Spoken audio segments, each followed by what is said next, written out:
하나님 말씀 요한복음 18장 12절부터 20절까지의 말씀을 보겠습니다. 제가 읽도록 하겠습니다. 예수께서 또 말씀하여 이르시되 나는 세상의 빛이니 나를 따르는 자는 어둠에 다니지 아니하고 생명의 빛을 얻으리라. 바리새인들이 이르되 내가 너를 위하여 증언하니 내 증언은 참되지 아니하도다. 예수께서 대답하여 이르시되 내가 나를 위하여 증언하여도 내 증언이 참되니 나는 내가 어디에서 오며 어디로 가는 것을 알거니와 너희는 내가 어디에서 오며 어디로 가는 것을 알지 못하느니라. 너희는 육체를 따라 판단하나 나는 아무도 판단하지 아니하노라. 만일 내가 판단하여도 내 판단이 참되니 이는 내가 혼자 있는 것이 아니요 나를 보내신 이가 나와 함께 계심이라. 너희 율법에도 두 사람의 증언이 참되다 기록되었으니 내가 나를 위하여 증언하는 자가 되고 나를 보내신 아버지도 나를 위하여 증언하시느니라. 이에 그들이 묻되 내 아버지가 어디 있느냐? 예수께서 대답하시되 너희는 나를 알지 못하고 내 아버지도 알지 못하는도다. 나를 알았더라면 내 아버지도 알았으리라. 이 말씀은 성전에서 가르치실 때에 헌금함 앞에서 하셨으나 잡는 사람이 없으니 이는 그의 때가 아직 이르지 아니하였음이로라. 아멘. 지난 시간에 우리는 이른바 가늠하다 현장에서 붙잡혀온 여인의 이야기를 살펴봤죠. 그 이야기를 통해서 우리가 결론으로 간직하자 했던 말씀이 있습니다. 나도 너를 정죄하지 아니하노니 가서 다시는 죄를 범하지 말아라. 그 말씀, 그 주님이 그 여인에게 주셨던 그 말씀은 사실 그 여인에게 뿐만 아니라 거기에 살기등등해서 모였던 모든 사람들과 오늘날을 살아가는 지금 여기 앉아있는 우리 모두들에게 주어진 말씀이었다라는 것을 잊지 말자, 이렇게 말씀을 드렸습니다. 오늘 본문은 예수께서 또 말씀하여 이르시되 이렇게 시작합니다. 또라는 말씀은 앞에서 어떤 말씀을 하시고 난 다음에 추가로 지금 이 말씀을 하셨다라는 것을 의미하는 것이죠. 그럼 앞에서 어떤 말씀을 하시고 또 오늘 본문의 말씀을 하셨는가를 추적을 해봐야 합니다. 제가 지난 시간에 말씀을 드리기 시작하면서 지난 시간 본문인 요한복음 7장 53절부터 8장 11절까지의 말씀이 이렇게 네모난 괄호로 묶여 있다, 이런 말씀을 드린 적이 있습니다. 이 괄호로 묶인 것은 이것이 믿을 만한 초기 사본에는 없는 구절이다. 따라서 후대에 추가된 구절이다 라는 것을 나타낸다고 했습니다. 그렇다고 해서 그것이 예수님께서 하신 일이 아니라거나 믿을 만한, 우리가 살펴볼 만한 의미가 없다, 이런 뜻은 아니라고 했어요. 그래서 지난 시간에 우리가 그 본문을 살펴봤지만 어쨌든 초기 사본에는 들어있지 않다. 그래서 또 말씀하신다 할 때 그 앞에서 하신 말씀은 그 가늠하다 현장에서 붙잡혀온 여인의 말씀은 아니다라는 거예요. 그러면 어떤 말씀이냐? 바로 이 말씀이죠.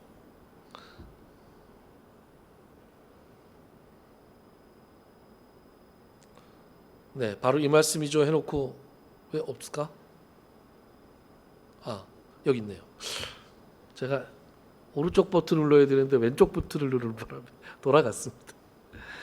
네, 요한복음 7장 36절부터 39절 말씀입니다. 명절 끝날 곧 큰 날에 예수께서 서서히 외쳐 이르시되 누구든지 목마르거든 내게로 와서 마시라. 나를 믿는 자는 성경의 이름과 같이 그 배에서 생수의 강이 흘러나오리라 하시니 이는 그를 믿는 자들이 받을 성령을 가리켜 말씀하신 것이라. 예수께서 아직 영광을 받지 않으셨으므로 성령이 아직 그들에게 계시지 아니하시더라. 아멘. 그러니까 이 말씀이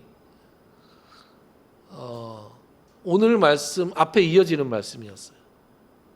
요 39절까지의 이 말씀을 예수님께서 하시고 이 말씀에 대해서 거기 모인 무리들이 옥신각신했고, 그리고 예수님을 잡으러 왔던 용역들이 돌아갔고, 그 사람들 때문에 이 바리새인들과 서기관들과 대제사장들이 탄식을 하면서 저주를 퍼부었고, 그래서 니고데모가 나서서 우리 율법은 사람의 말을 들어보지도 않고 행한 것을 보지도 않고 사람을 정죄하느냐, 그랬더니 너도 갈릴리 사람이냐, 뭐 이렇게 얘기가 이어진 거예요. 그러니까 직전에, 오늘 본문의 직전에 예수님께서 하셨던 말씀은 바로 요한복음 7장 36절부터 39절, 누구든지 목마르거든 내게로 와서 마시라, 이 말씀이셨어요.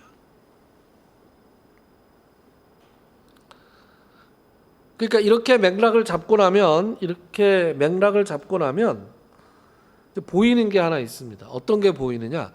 제가 요한복음 7장을 시작할 때 초막절에 대해서 설명을 했잖아요. 7장부터 초막절 강화가 시작된다. 그런데 초막절에는 두 가지 큰 축제가 있다.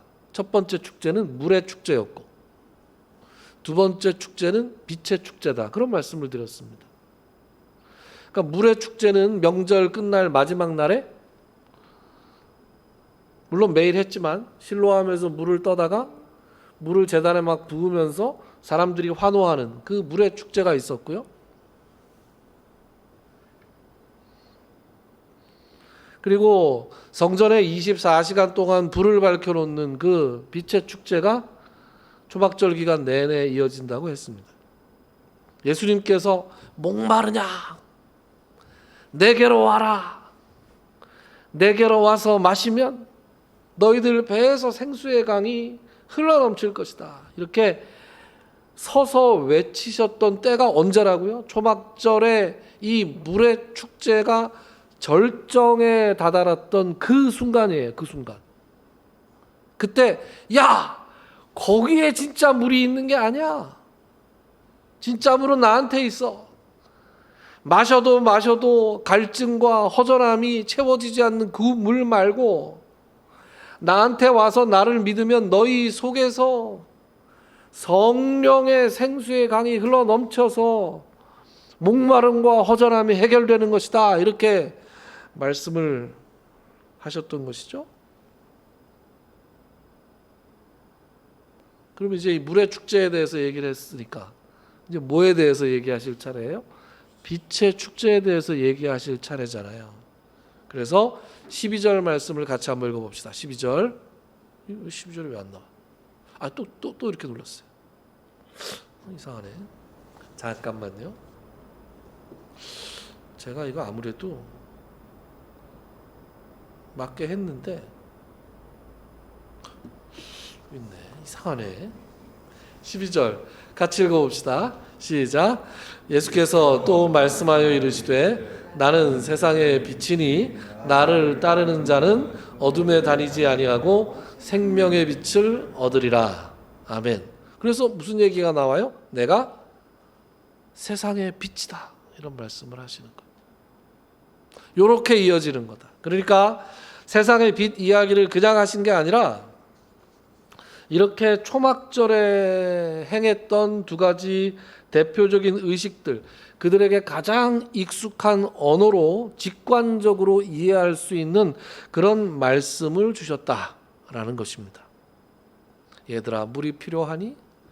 그 물은 진짜 물이 아니야. 나한테 와서 마셔. 얘들아, 빛이 필요하니? 그래서 너희들이 그렇게 24시간 등불을 밝혀놨니? 그것이 너희들을 광야에서 인도하는 불빛이라고 생각하니? 아니야. 세상에서 정말로 너희들을 어둠 가운데에서 인도할 수 있는 빛은 바로 나다. 내가 세상의 빛이고 나를 따라올 때 너희들이 어둠에서 다니지 않을 수 있고 생명의 빛을 그 안에 가질 수 있는 거야. 여러분, 특별히 20절에 보면 어떤 말씀이 나오느냐? 이런 말씀이 나옵니다. 이 말씀 같이 읽어볼까요? 시작. 이 말씀은 성전에서 가르치실 때에 헌금함 앞에서 하셨으나 잡는 사람이 없으니 이는 그의 때가 아직 이르지 아니하였음이로라. 아멘. 여러분, 독특한 말이 눈에 띄는 단어가 하나 있죠. 헌금함 앞에서 하셨다. 그러니까 지금까지는 다 성전에서 말씀하셨다. 성전으로 돌아오셔서 가르치셨다. 이렇게 말씀하셨는데 여기는 헌금함 앞에서 이 말씀을 하셨다. 이렇게 구체적으로 콕 집어서 말씀하셨어요. 왜 헌금함 앞이었을까요? 그것은 이런 게 있습니다. 이제 다른 목사님이 만들어 놓으신 걸 제가 인터넷에서 가져왔는데요. 이게 이제 성전의 모형도입니다. 그래서 이제 입구가 어딘지를 아시겠죠? 잘 보이십니까? 높게 솟아있는 이 탑이 성소와 지성소가 있는 거예요. 그 바로 앞이 제단이, 지금 가려서 보이질 않지만 제단이 그 앞에 놓여 있는 것이고, 거기에 제사장의 뜰과 이스라엘의 뜰, 그러니까 남자들의 뜰이 있었어요. 그러니까 그 앞에 문이 하나 있죠. 지성소 앞에 큰 문이 있잖아요. 이것이 미문이에요. 미문, 성전의 미문, 아름다운 문. 그리고 그 앞에 있는 그 큰 뜰이 있죠. 이 뜰이 여인들의 뜰이었어요. 써 있지 않습니까? 여인들의 뜰이라고. 그리고 성전 밖에 이방인의 뜰이 있었어요. 그러니까 성전에 이렇게 들어갈 수 있는 사람들이 제한이 돼 있었던 거죠. 이방인들의 뜰을 제외하고 사람들이 가장 많이 모였던 곳이 어디였겠습니까? 당연히 여인들의 뜰이었겠죠. 왜냐하면 여인들은 거기까지만 들어갈 수 있고 그 안에는 남자들만 들어갈 수 있었기 때문에. 그럼 헌금함은 어디에 있었느냐? 이 여인들의 뜰에 있었습니다. 구체적으로 어디에 있었느냐? 라고 기록에 나와 있지 않은데 헌금함이 13개가 있었다 그래요. 그래서 용도별로 헌금함이 있었는데 이렇게 나팔 모양으로 생겼다. 그래서 입구가 이렇게 있지만 이렇게 좁아져서 손이 이렇게 들어가면 안 되니까 도난을 방지하기 위해서 나팔 모양으로 생겼던 헌금함이 있었다. 그러니까 그 두 렙돈을 드렸던 과부, 당연히 헌금함이 여기 있어야 되겠죠. 여자들도 와서 헌금을 낼 수 있어야 되니까. 그래서 제가 추정컨대, 제가 그냥 추정하는 건데 아무 근거 없어요. 아무 근거 없는데 이제 이렇게 들어가서 사각형이 있다고 할 때 양쪽 끝은 다 창고예요.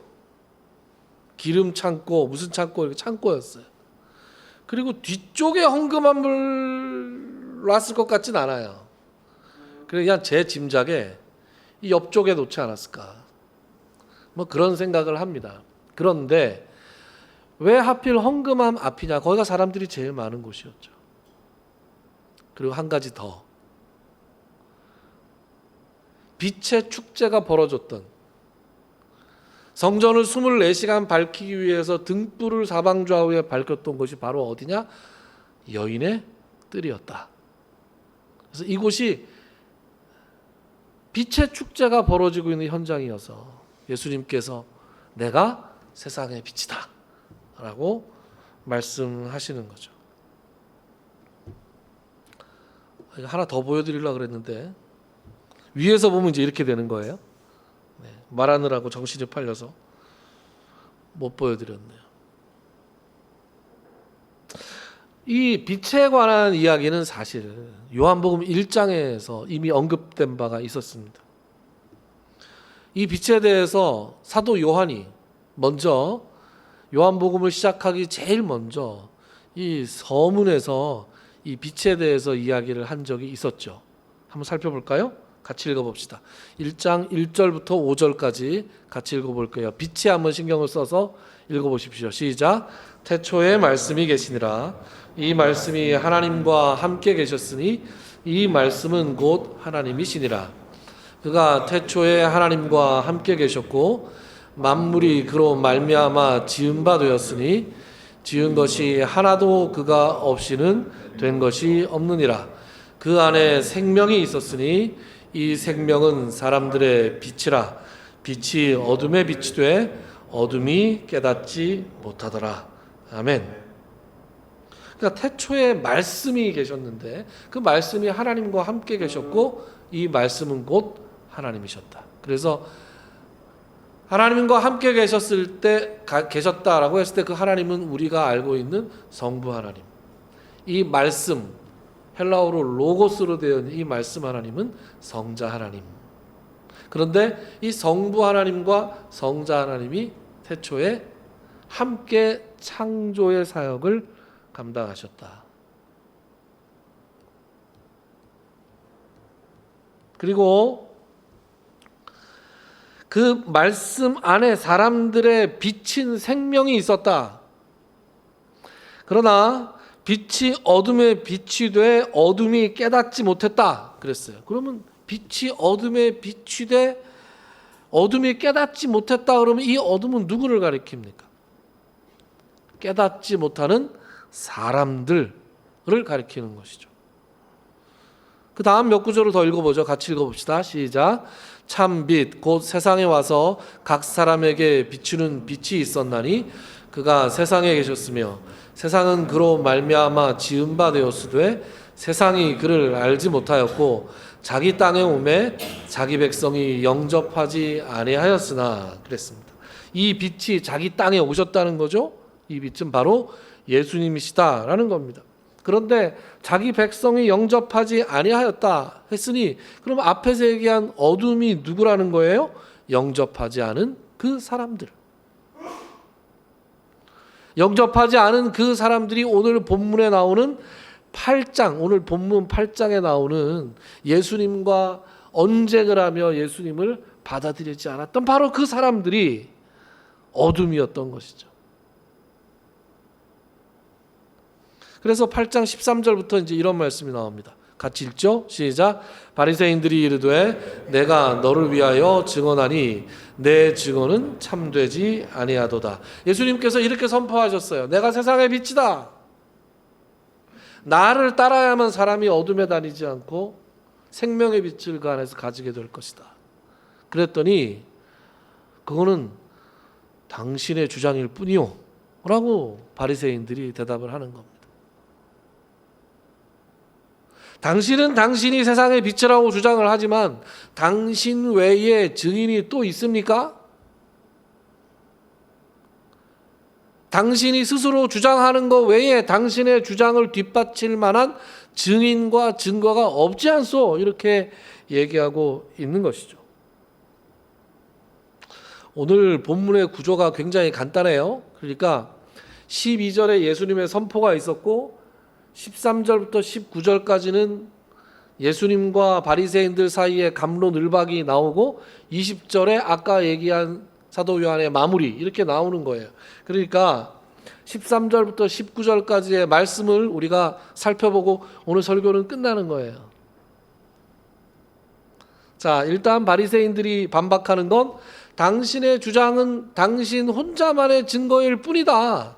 이렇게 얘기했을 때 예수님께서 뭐라고 대답을 하십니까? 14절과 15절을 제가 읽을게요. 예수께서 대답하여 이르시되 내가 나를 위하여 증언하여도 내 증언이 참되니 나는 내가 어디에서 오며 어디로 가는 것을 알거니와 너희는 내가 어디에서 오며 어디로 가는 것을 알지 못하느니라. 너희는 육체를 따라 판단하나 나는 아무도 판단하지 아니하노라. 뭐 알 것 같기도 하고 모를 것 같기도 하고 예수님 말씀 항상 이렇죠. 이래서 예수님 말씀이 매력이 있습니다. 여러분 속담까지는 아니지만 옛날에 우리 이런 말 많이 했어요. 특히 어른들이 남대문 안 가본 사람이 이긴다 이런 얘기 많이 했잖아요. 기억나시죠? 누가 뭘 박박 보게 되면 하여튼 동대문 안 가본 사람이 이긴다니까 이렇게 얘기했습니다. 그러니까 옛날에 시골에서 어떤 사람이 서울을 갔다 온 거예요. 그죠? 서울에 가서 이것저것 신기한 걸 많이 보고 남대문도 갔다 왔습니다. 야, 세상에 이렇게 크고 화려한 문이 있나? 그 감동을 가슴에 간직하고 자 고향으로 돌아갔어요. 시골에 가서 여러분 내가 서울에 갔는데 말이에요. 이렇게 크고 이렇게 화려한 문이 있다. 그리고 막 자랑을 한 거예요. 이게 얼마나 크냐? 우리 동네에 그 제일 큰 집 있잖아요. 그 집보다 한 10배는 크더라고요. 이렇게 얘기를 했습니다. 그러니까 이제 그 중에 심사가 좀 삐딱하게 삐뚤린 사람이 여보시오 10배나 큰 게 말이 돼? 이렇게 딴지를 건 거예요. 이 양반아 그 사람 그 집보다 10배나 크려면 모두 10배여야 되고 모두 10배여야 되고 그게 상식적으로 말이 돼? 이렇게 얘기를 한 거예요. 그런데 그 동네에는 남대문 보고 온 사람은 그 사람 하나밖에 없어요. 나머지는 다 남대문을 본 적이 없어요. 그러니까 옥신각신하다가 사람들이 결국 누구 표를 들어요? 안 가보고 우기는 사람 표를 들은 거예요. 그럴 리가 없다. 우리가 알고 있는 상식으로는 내가 60평생을 살았는데 내가 그런 건물을 본 적이 없다. 그러니 남대문을 보고 왔다는 네 말은 내가 믿을 수가 없다. 증거가 너밖에 없지 않냐. 저는 예수님의 말씀을 받아들이는 바리새인의 자세가 딱 이런 말씀 같이 느껴졌습니다. 갔다 온 사람은 하나고 실제로 본 사람은 하나밖에 없고 나머지는 다 갔다 오지 않았는데 그 사람들을 설득할 방법이 없는 거예요. 여러분, 예수님은 어떤 분이십니까? 빛이 있으라 하시니 빛이 있었다. 그거 하신 주인공이시라고요. 천지 만물을 창조하신 분이시라고요. 여러분, 사람 중에서 내가 어디에서 와서 어디로 가는지 아는 사람이 있습니까? 누가 이렇게 말을 해주고 누가 저렇게 말을 해줄 뿐이죠. 내가 어디에서 와서 어디로 가는지 아는 사람이 어디 있습니까? 그러나 예수님께서는 이렇게 말씀하시죠. 나는 내가 어디에서 와서 어디로 가는지 알고 있다. 이거 굉장히 비슷한 말이 나는 스스로 있는 자다라는 말하고 똑같은 말이에요. 너희들은 내가 어디에서 와서 어디로 가는지 알지 못한다. 왜? 가본 적이 없으니까.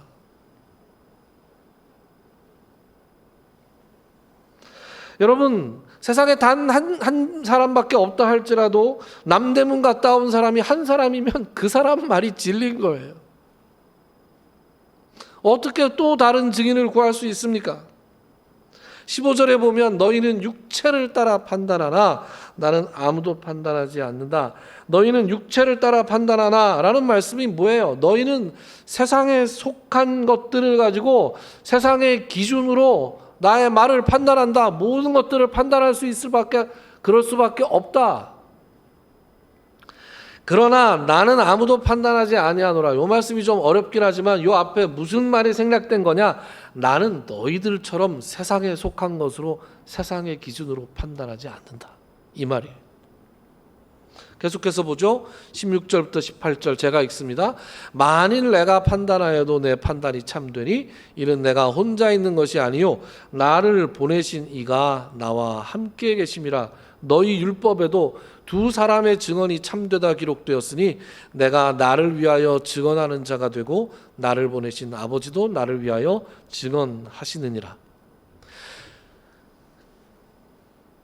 이 세상에 속하지 않은 이 하나님의 영역을 본 존재는 하나님이신 예수님밖에 없어요. 그죠? 그러나 100번 양보해서 내가 너희들 식으로 너희들의 논리를 쫓아서 말을 한다 하더라도 내 말이 참되다 이렇게 얘기하고 있는 거예요. 왜요? 내가 혼자 있는 것이 아니요 나를 보내신 이가 나와 함께 계시기 때문이다. 너희 율법을 봐라. 너희들이 율법을 근거로 해서 내 말이 지금 틀렸다고 얘기하는 거 아니냐. 율법에는 두 사람의 증언이 참되다 기록되었는데 첫 번째 증인은 나 자신이고 두 번째 증인은 나를 보내신 하나님 아버지시다. 이렇게 지금 이야기하고 있는 것입니다. 그러니까 자연스럽게 그들의 질문이 어디로 옮겨갔어요? 19절 같이 읽어볼까요? 시작. 이에 그들이 묻되 내 아버지가 어디 있느냐? 너희는 나를 알지 못하고 내 아버지도 알지 못하는도다. 나를 알았더라면 내 아버지도 알았으리라. 아멘. 그러니까 증인이 나 있고 내 아버지가 계시다. 그러니까 이 바리새인들이 뭐라 그래요? 이제 자연스럽게 그럼 네 아버지가 어디 계시냐? 증인이 또 있다고 하는데 너 아버지가 어디 계시냐? 이렇게 질문이 그렇게 간 거죠. 그러니까 예수님께서 뭐라고 말씀하십니까? 내 아버지가 어디 있다 이렇게 말씀 안 하시고 누구다 이렇게도 말씀 안 하시고 그러니까 너희들이 안 되는 거야 이렇게 니들은 그래서 안 되는 거야 이렇게 얘기합니다. 뭐라고요? 너희는 나도 모르고 내 아버지도 모르시잖아. 내가 누군지 알아야 너희들이 아버지가 누군지 알 수 있어. 이렇게 대답을 하십니다. 여러분, 이게 정말 선수들끼리 주고받는 대화다, 이런 생각이 듭니다. 바리새인들이 지금 예수님이 하는 말씀이 무슨 말인지 몰라서 이런 질문을 한 겁니까? 그렇지 않습니다. 예수님께서 내 아버지 이야기를 할 때 그 내 아버지가 하나님, 여호와 하나님을 의미한다는 거 바리새인들이 알고 있었습니다. 왜요? 5장부터 요한복음 5장부터 7장까지 내내 그런 말씀이었어요. 대표적인 구절이 이런 겁니다. 대표적인 구절. 요한복음 5장 17절부터 18절, 예수께서 그들에게 이르시되 내 아버지께서 이제까지 일하시니 나도 일한다 하시매 유대인들의 이로 말미암아 더욱 예수를 죽이고자 하니 이는 안식일을 범할 뿐만 아니라 하나님을 자기의 친아버지라 하여 자기를 하나님과 동등으로 삼으심이로라. 그러니까 이 사람들은 지금 예수님의 말이 무슨 말인지 알아듣고 있었다니까요. 말귀를 알아들었어요. 그런데 내 아버지가 어디 있느냐? 누구냐? 왜 이렇게 물어봤을까요? 그것은 예수님의 입에서 여호와 하나님이 나의 아버지다라는 말을 끌어내기 위해서 유도신문을 하고 있는 거죠. 아주 그 말만 해봐. 아주 그 말만 해봐. 여기 다 들었지. 그래서 지금 체포해 가려고 그러는 거죠. 예수님께서 그거 모르셨겠습니까? 그거 아시는 거죠. 그러니까 결정적인 말은 안 해주시는 거예요. 그래서 너희들이 안 되는 거야. 이렇게. 나를 몰라? 나를 모르니까 아버지를 모르는 거야. 아버지 알아? 그럼 나를 알지. 이렇게. 바리새인들이 보기에 조금 얄미웠을 거다. 결정적인 얘기를 안 해주시고 기가 막히게 빠져나가네. 이렇게. 그렇게 결정적인 말씀을 안 해주신 이유가 뭐예요? 아직 하나님의 때가 이르지 않았기 때문입니다. 여러분, 바리새인들은 하나님이 누구신지 그들이 알고 있다고 생각했고 믿고 있다고 생각했습니다. 자기들의 주장이 율법적이고 성경적인 것이라고 생각했습니다. 하나님의 율법을 우리가 잘 알고 있는데 이 자는, 당신은 하나님이 보내신 그리스도일 수가 없소. 그래서 지난 시간에 설교했던 것처럼 알아보지도 않고 들어보지도 않고 그들이 판단을 내려버린 거예요. 정말로 그들이 율법의 가르침을 따르려고 했다면 예수님의 말씀을 들어보고 알아보고 했을 것입니다. 최소한 예수님의 출신이 어디다라는 것 정도는 확인해 보려고 했을 거예요. 그러나 그들은 들어보려 하지조차도 않았습니다. 들어보고 알아보았다면 그들에게도 기회가 아마 있었을 거예요. 그렇게 해서 기회를 잡은 사람이 누굽니까? 니고데모와 아리마대 요셉이었습니다. 그들 역시 바리새인이었고 그들 역시 율법학자들이었고 그들 역시 공회원이었지만 그들은 마음의 문을 열고 예수님의 말씀을 들었을 때 예수님의 제자가 될 기회가 있었던 것이죠. 그러나 그들은 그렇게 하지 않고 있어요. 왜 그렇습니까?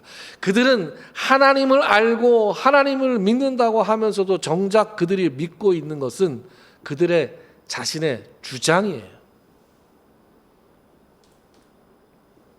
자기들의 종교적인 자존심을 믿고 있는 거예요. 그들의 전통을 믿고 싶은 것이고 그것을 믿는 것을 통해서 자기들에게 주어지는 기득권과 자기들의 이득밖에 없었다. 저는 여러분 그런 말씀을 드리고 싶습니다. 여러분, 하나님은 인간이 그 존재를 증명할 수 있는 존재가 아닙니다. 그렇지 않습니까? 하나님은 믿음의 대상입니다. 믿지 않으면 볼 수도 없고 들을 수도 없는 것이 하나님의 말씀이에요. 이렇게 얘기하면 이것이 참 비과학적이다 이렇게 비웃는 분들이 있습니다. 그러나 여러분, 과학이라는 것도 알고 보면 믿음에 전제된 거예요. 우주의 기원에 대해서 현대과학이 뭐라고 그럽니까? 태초에 뭐가 있었다? 빅뱅이 있었다. 왜요? 왜요? 뭐 때문에 빅뱅이 있습니까? 그럼 빅뱅 이전에는 뭐였습니까? 그들의 사고방식에는 물질은 영원하다. 그리고 어느 날 갑자기 빅뱅이 있었고 어느 날 갑자기 단백질이 번개를 맞았는지 뭘 맞았는지 갑자기 생명이 생겨났다는 거예요. 그냥 오랜 시간이 지났기 때문에 생겨났다 이렇게 얘기하고 있습니다. 여러분 이게 과학입니까? 논증이 됩니까? 제가 보기에 이것도 믿음이에요. 그러니까 세상에 어떤 것들은 세상에 아주 중요한 것들은 제1원인으로 거슬러 올라가면 설명이 안 되는 거예요. 다. 거기서부터는 믿음의 영역입니다. 저는 차라리 초월하시는 분이 계셔서 이 세상을 어떤 이유와 목적을 가지고 설계해서 만드셨다라는 게 오히려 더 논리적으로 들려요. 저는 그렇습니다. 예수님과 바리새인들이 번번이 어긋나는 이유가 여기에 있습니다. 믿음으로 하나님을 받아들일 수 있는 것처럼 예수님도 믿음으로 받아들일 수 있는 존재였죠. 자기들의 알량한 지식과 편견이 예수님께 믿음으로 나아가는 것을 가로막고 있었습니다. 그래서 한 번도 남대문에 가본 적이 없는 사람들이 힘을 합쳐서 남대문에서 온 유일한 사람 하나를 십자가에 매단 거죠. 여러분 바울은 말이죠. 하나님을 알만한 어떤 것이 우리 속에 다 주어져 있다 이렇게 얘기했습니다. 하나님을 알만한 것이 그 속에 다 있으니 창세로부터 그의 영원하신 능력과 신성을 그가 만드신 만물을 통해서 우리가 분명히 알 수 있음에도 불구하고 이렇게 로마서 1장에서 얘기했습니다. 그러니까 사람은 그 마음속에 하나님께서 타고난 본성을 주셔서 우리가 직관적으로 하나님을 알 수 있다. 그렇게 얘기했어요. 우리는 하나님을 직관적으로 알 수 있고 믿음을 통해서 더 깊이 알 수 있으며 그래서 그 믿음의 눈으로 성경을 읽게 되면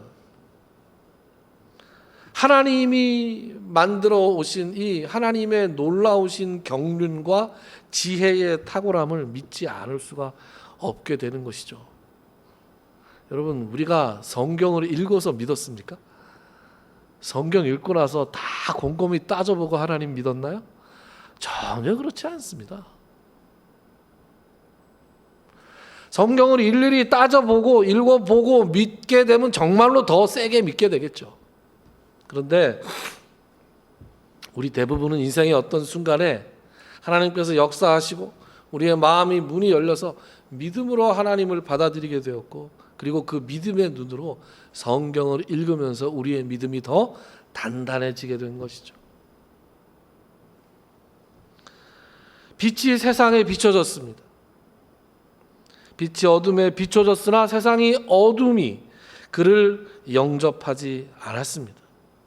그 빛이 오늘 8장에서처럼 내가 바로 그 빛이야.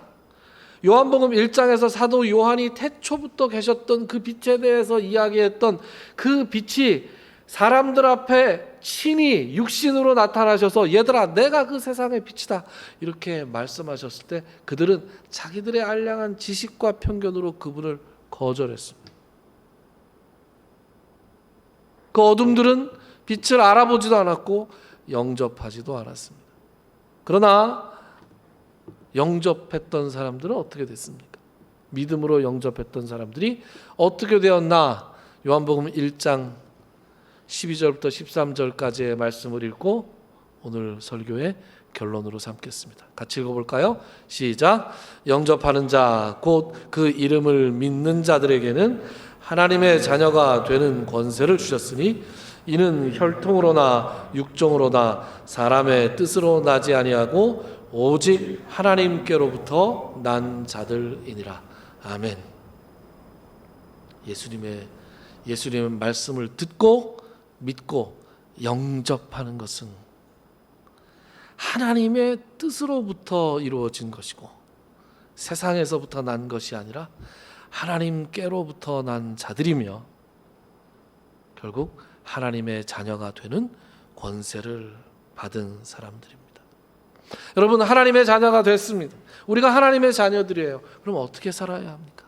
세상에 빛 되신 예수님을 따라서 어두움으로 다니지 않고 생명 가운데 다니는 사람들이 되어야 할 것입니다. 기도합시다.